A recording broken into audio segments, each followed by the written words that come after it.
The story of Child's Play is more than just a tale of a possessed doll. It's a commentary on consumerism, a technical marvel, and a film that almost didn't happen. From its satirical origins to becoming a horror franchise, this movie changed the genre forever. Here are 20 fascinating facts about Child's Play that reveal the strange journey from concept to cult classic. Number 1. The Cabbage Patch Riots and Blood Buddy. The late 1980s witnessed something unprecedented. Parents literally fighting in store aisles over dolls. The Cabbage Patch Kids phenomenon reached such fever pitch that news cameras captured adults brawling over soft-bodied toys. Don Mancini, then a young screenwriter, watched this madness unfold and asked himself a chilling question.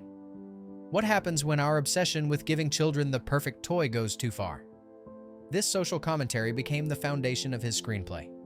The original concept explored how marketing manipulates parents and children alike, turning innocent playthings into objects of dangerous desire. Mancini saw the horror in how capitalism had invaded childhood, and he wanted to literalize that fear. The script was meant to hold a mirror to society's shopping cart, reflecting back something terrifying. Number 2. Blood Buddy's transformation. Mancini's first draft told a very different story. The doll wasn't possessed by a criminal's spirit, but activated through a twisted blood ritual that bonded it to its owner. When the child felt anger or hurt, the doll would act on those emotions, becoming a physical manifestation of childhood rage. There was no voodoo, no Charles Lee Ray, just pure psychological horror about repressed feelings given form. But when director Tom Holland came aboard, he wanted something more visceral and supernatural. Holland and co-writer John LaFia introduced the voodoo element, creating the soul transfer that would define the franchise. What started as psychological satire became supernatural thriller, trading metaphor for mythology. The change made the film more commercially viable but shifted its focus from social commentary to straight horror. Number 3. The perfect, sinister title. Finding the right name proved surprisingly difficult. The original title, Batteries Not Included, had to be abandoned when Steven Spielberg's production company claimed it for their own film. Blood Buddy came next, but test groups found it too dark and off-putting for mainstream audiences. The marketing team worried it would limit the film's reach. Finally, someone suggested Child's Play, a phrase so innocent it almost sounded wholesome. The genius of this title lies in its duality. It suggests both harmless fun and something more sinister, the games children play and the idea of being played with. It was ambiguous enough to intrigue viewers without revealing the horror within. The fact that an obscure 1972 film had used the name didn't matter. Nobody remembered it. Number 4. A name built from infamy. Charles Lee Ray didn't emerge from imagination alone. Mancini deliberately constructed the killer's name from 3 notorious American criminals. Charles Manson, the cult leader whose name became synonymous with senseless violence. Lee Harvey Oswald, forever linked to presidential assassination. And James Earl Ray, who murdered civil rights leader Dr. Martin Luther King Jr. By combining these names, Mancini embedded real-world evil into his fictional character. It was a clever way to make audiences feel uneasy without quite knowing why. The name carries weight, even if viewers don't consciously recognize the references. It suggests that the horror in Child's Play isn't entirely fictional. It's rooted in actual American violence, just given a new form. Number 5. Hollywood's cursed script. Before Tom Holland took the helm, MGM approached 2 highly respected directors. William Friedkin, who had terrified audiences with The Exorcist, read the script and passed, reportedly finding the premise too absurd for serious horror. Irvin Kershner, fresh from directing The Empire Strikes Back, also declined. He didn't want to make a film about a homicidal toy. Both directors saw the concept as potentially campy rather than frightening. Tom Holland, however, recognized the potential in what others dismissed.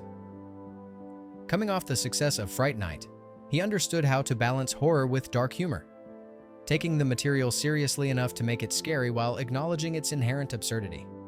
His vision turned rejection into opportunity, proving that the right director can see gold where others see only plastic. Number 6. Brad Dourif, the voice of Venom. The search for Chucky's voice went through several iterations. Initially, producers considered John Lithgow, whose ability to shift between charming and menacing seemed perfect for a killer doll. When scheduling didn't work out, actress Jessica Walter recorded all of Chucky's dialogue, bringing an eerie, unexpected quality to the character. However, test audiences reacted with laughter rather than fear. Something about the female voice didn't convey the right menace. Enter Brad Dourif, an Academy Award-nominated actor known for intense performances. When Dourif auditioned, he brought manic energy that was simultaneously playful and threatening. His voice crackled with barely contained violence wrapped in dark humor. He didn't just read lines. He inhabited the character, making Chucky feel alive and dangerous. That vocal performance transformed the doll from prop to personality. Number 7. The army behind the doll. Creating the illusion of a living doll required extraordinary coordination. 11 puppeteers worked simultaneously on different aspects of Chucky's movement: eyes, eyebrows, mouth, each finger, each hand. Every expression required this team to operate in perfect synchronization, like an orchestra playing a symphony of terror. The technical challenges were immense. Radio-controlled servos would malfunction, cables would tangle, and the intricate mechanisms needed constant adjustment. When the puppet couldn't achieve certain movements, full-sized actors wore Chucky costumes and performed on oversized sets designed to make them appear doll-sized. These performers crawled, ran, and fought while dressed as a toy, creating the illusion through forced perspective. The physical demands were grueling, and the technical failures frequent. But the team's dedication made Chucky move with uncanny realism. Number 8. Ed Gale, the stunt doll. Ed Gale served as Chucky's primary stunt performer, wearing a full rubber suit while navigating sets built at exaggerated scale. Everything around him was oversized to create the illusion of a small doll in a normal-sized world.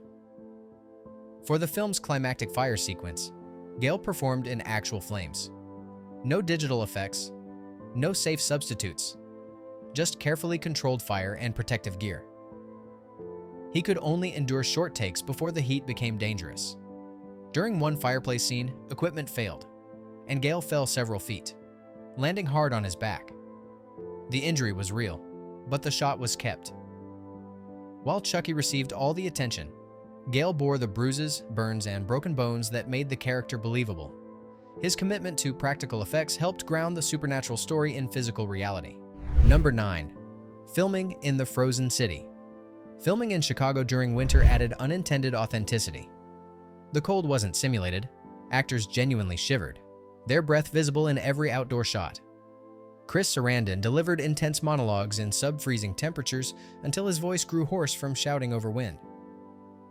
Catherine Hicks performed emotional scenes while fighting actual cold rather than just acting frightened. The crew struggled with equipment failures caused by extreme weather, and even the Chucky puppet's mechanisms froze between takes. What was meant to be a controlled production became an endurance test. Yet this harsh reality served the film, adding visceral discomfort that enhanced the atmosphere. The cold feels genuine because it was, making the nightmare seem more immediate and real. Number 10. The Vampire as Detective. Chris Sarandon had built a career playing memorable antagonists: the seductive vampire Jerry Dandridge in Fright Night and the arrogant Prince Humperdinck in The Princess Bride. When Child's Play came along, everyone expected him to voice Charles Lee Ray or play another menacing role. Instead, Sarandon took the part of Detective Mike Norris, the story's skeptical but ultimately heroic figure. This casting inversion added depth to the film.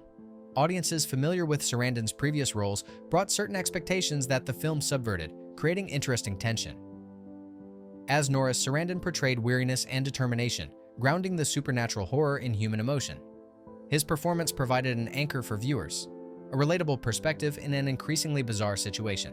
Number 11. The Crypt Keeper's Eyes. Chucky's unsettling gaze came from an unexpected source. The same molds used to create the doll's glass eyes had previously been used for another horror icon, the Crypt Keeper from Tales from the Crypt.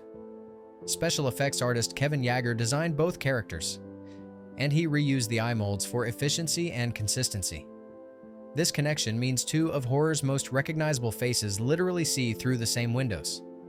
It's a small detail most viewers would never notice, but it creates an unintended link between franchises. Those blue eyes, which seem to follow you from the screen, were designed to convey death and mischief, and they succeeded in both roles. In horror, even the smallest details carry history. Number 12. A love story on the set. Something unexpected happened during production.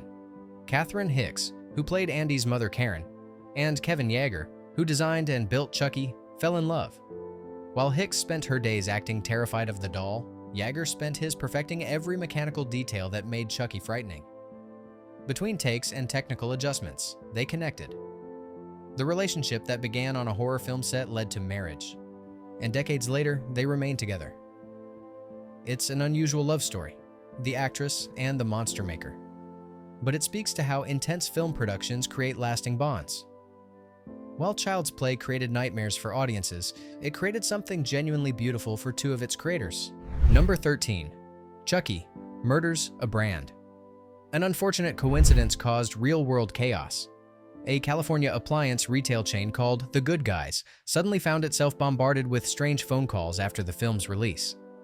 Confused viewers, pranksters, and genuinely concerned parents called asking about killer dolls, demanding refunds for products the store never sold, or simply whispering, "Hi, I'm Chucky," before hanging up. The store had no connection to the film. The similar name was pure coincidence, but fiction had overtaken reality. Managers pleaded with local media to clarify the situation, but the damage was done. The Good Guys brand became unintentionally associated with homicidal toys. This bizarre incident demonstrates how powerful media can blur the line between make-believe and reality, especially when the fiction feels believable enough. Number 14.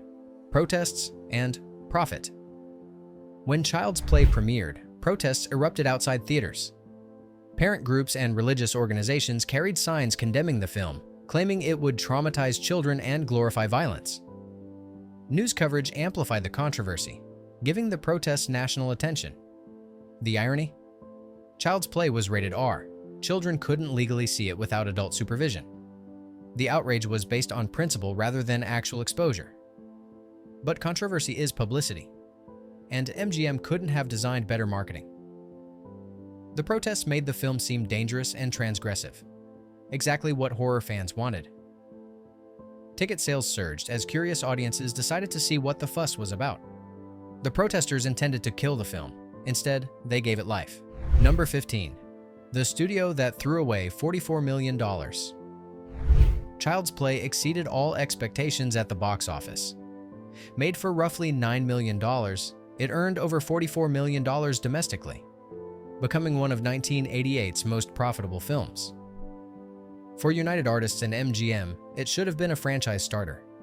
Instead, new studio leadership decided horror didn't align with their vision for the MGM brand. Despite the financial success, they chose not to pursue a sequel, viewing the film as beneath their prestige-focused strategy.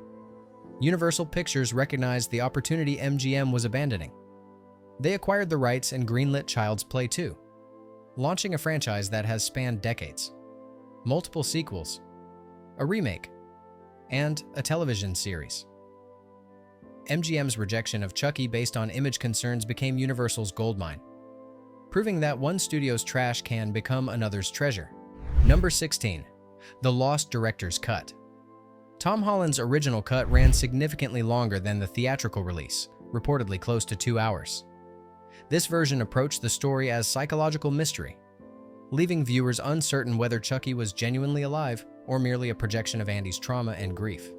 The ambiguity created sustained tension, forcing audiences to question their own perception.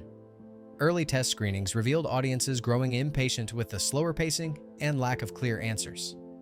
Studio executives demanded cuts that reduced runtime and removed ambiguity, adding more explicit horror moments. Approximately 25 minutes were removed, fundamentally changing the film's tone. Holland objected strenuously but was overruled. He left the production before final editing was complete. Those deleted scenes have never been officially released, existing only in memory and production notes. Some fans believe that longer, more ambiguous cut might have been even more unsettling than what we received. Number 17. The director walks off. The battle over Child's Play's final form created lasting tension. Director Tom Holland envisioned a slow-burn psychological thriller that questioned reality. Producer David Kirshner wanted a more straightforward horror film with clear supernatural elements and faster pacing. When the studio sided with Kirshner, Holland became increasingly frustrated. After losing the fight over the final cut, Holland left before post-production finished. The editing team and effects crew completed the film without him, assembling what they hoped would honor his vision while meeting studio demands. Against the odds, their compromised version succeeded both critically and commercially. It's a testament to the talented team that a film completed amid such conflict became a genre classic. Sometimes creative tension, however painful, produces unexpected excellence. Number 18. Plagiarism by design. The Good Guy doll commercial that opens the film looks completely authentic because it was designed to be indistinguishable from real toy advertisements. The production team studied dozens of 1980s commercials, analyzing their lighting, music, editing rhythms, and emotional manipulation tactics. They replicated every element with precision, from the artificial enthusiasm of child actors to the bright primary colors and catchy jingles. Test audiences initially didn't realize it was fake. It looked exactly like commercials airing during Saturday morning cartoons. This authenticity served the film's satirical purpose. Child's Play wasn't just mocking horror conventions. It was critiquing how consumer culture targets children, selling them friendship in plastic form. The fake commercial exposed the lies real commercials tell, making the horror that follows feel like karmic consequence. Number 19. Personal subtext. For Don Mancini, Child's Play carried deeper personal meaning.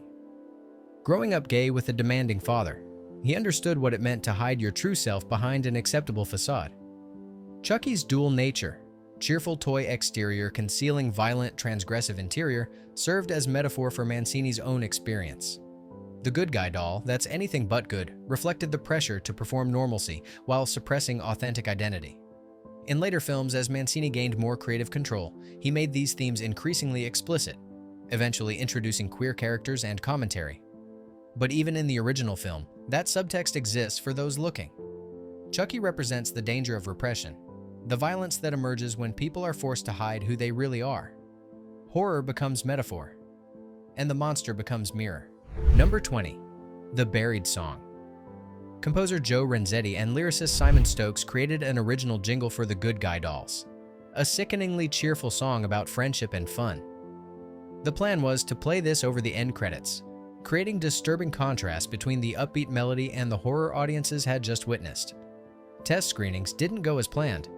Audiences laughed, breaking the tension the film had carefully built. The studio panicked and cut the song entirely, burying it in the archives.